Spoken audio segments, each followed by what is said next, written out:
Present. Sergeant Shitbag reporting for duty, sirs. 2019 was a shitty year. We were introduced to COVID, saw the end of Marvel's glory days, and were forced to endure Kathleen Kennedy's brutal disembowelment of the Star Wars franchise. But towards the tail end of the year, Satan would choose to reward us for all we had sacrificed, in the form of not one, but two pilots from Vivzy-Pop Studios, one of which would go on to become a full series and leave a hell of an impact on the world of animation. He said it! He said it!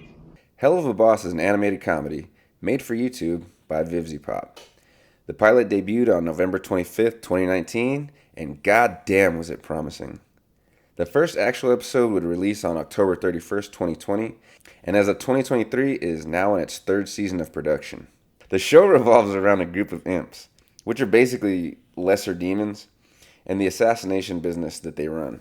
I didn't know this before making the video, but apparently the business is called IMP, the Immediate Murder Professionals.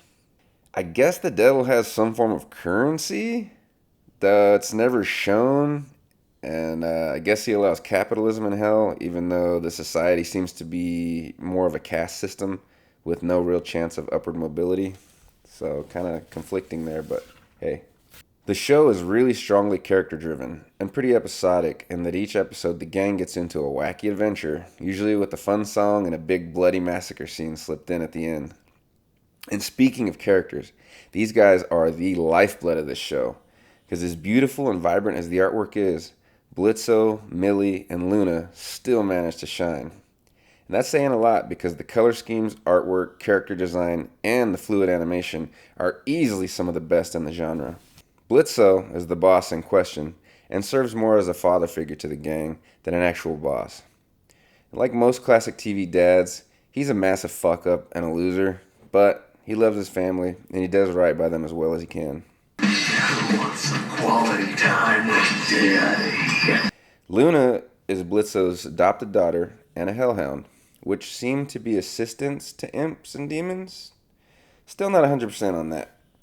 She's probably the most level-headed of the group, but also still a dorky, insecure, anthropomorphic 18-year-old wolf girl. You know the kind of freaks up there who drool all over you.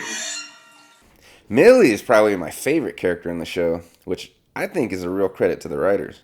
The past few years, we've really been getting strong female characters rammed down our throats, and most of them are bland, hollow caricatures of men, rather than strong females. But Millie is different. First off, I can accept that she has the ability to fight with a battle axe twice as big as herself, kill dozens of men in seconds, and destroy monsters, because she's a supernatural being, not a people. Secondly, she's a cartoon. It would be goofy as hell if a 90-pound human was doing this stuff. But more importantly, they didn't make her physically powerful and stop there. Millie is a loving, supportive wife, a bratty daughter, and a star employee. She can take charge when her loved ones are threatened, and just as seamlessly play more passive and supporting roles. Plus, absolutely love her voice acting. Oh, look, Moxxie! A thing! Oh, you like that thing? Yes! I don't really know what that thing is, but I want that thing! Now onto the subject of today's video. Moxxie is voiced by Invader Zim, and is more or less Blitzo's pseudo-son / subordinate. A foil to prop Millie up, and my least favorite character in the show.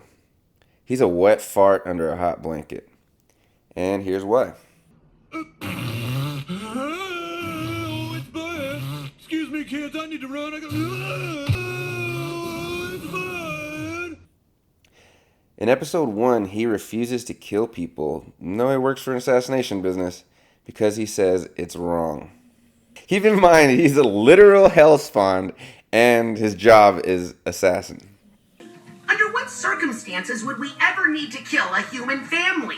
I mean, if that's what the client wants, killing who we're paid to is our business. Episode 2, he kills a few demons.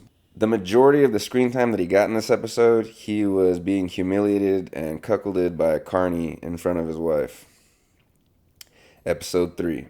He literally gets raped, kills no one, and has to be rescued by Millie after humans and a catfish whoop his ass.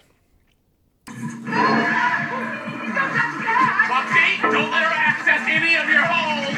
I gotta go lie down now. Episode 4. He gets a nice make-out action scene, which is pretty dope. And he kills some innocent people, which, that's nice. And in the end, he gets punked by not just Blitzo, but the clients. Now in 5, they try to give the impression that Moxxie is rising to the occasion. But it almost seems like they didn't really want to empower him too much. And what I mean is that for the first half, he's, again, humiliated and cucked in front of Millie. But halfway through, he decides to go home alone and sulk after a public cucking at the Harvest Moon Festival.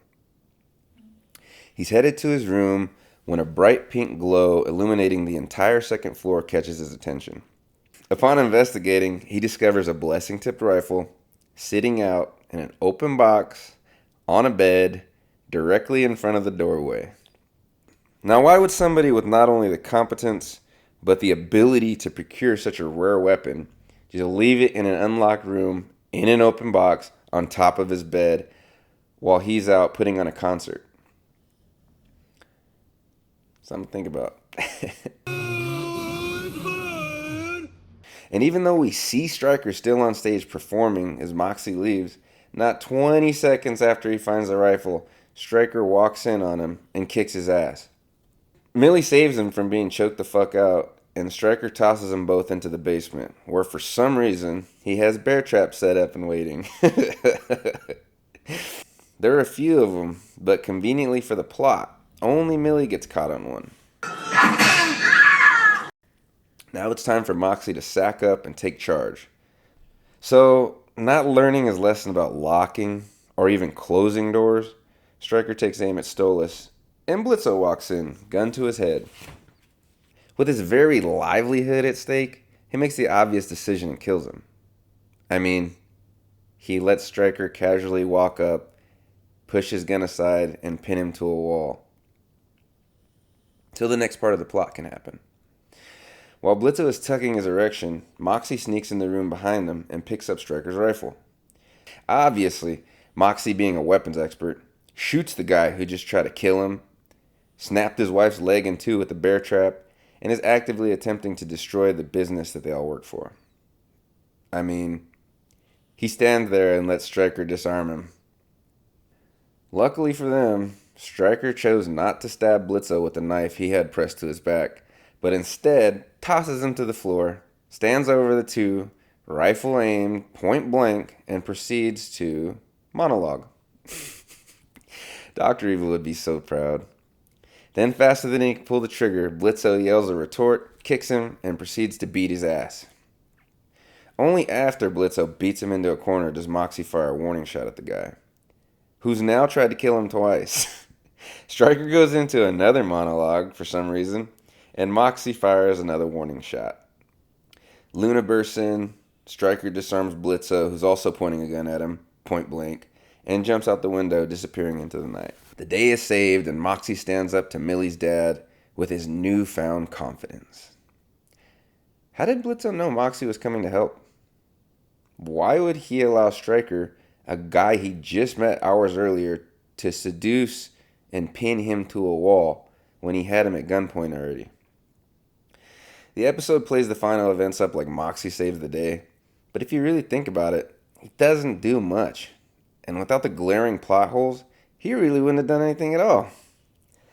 The next episode, he actually kills a bunch of people on purpose, but also sings about how Millie fucks his butt. So, kind of a wash on that one.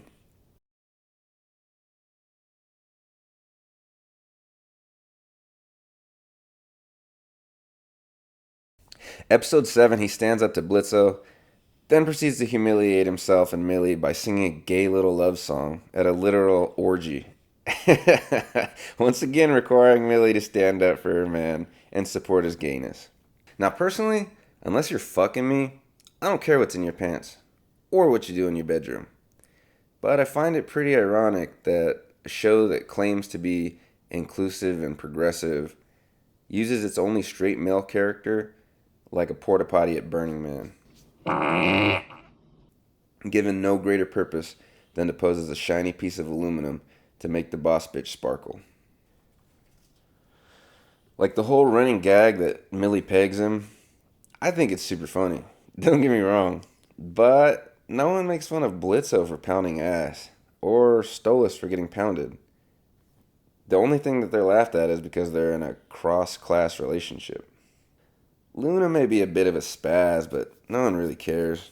And Millie has a grand total of 0 jokes made at her expense. In fact, she's such a Mary Sue, I can almost guarantee that she's a self-insert. Not that that diminishes her at all. Just calling a spade a spade. I'm all for bullying a character for laughs, but you have to let him win. At least once in a while. That's what separates a character like Butters. Who's that rascal with the tweezers in his pocket? Everyone knows it's Butters. That's me. From a character like Meg. Both are essentially punching bags, but one is a beloved and integral part of the show, and the other is Meg. Moxxie shouldn't be a Meg.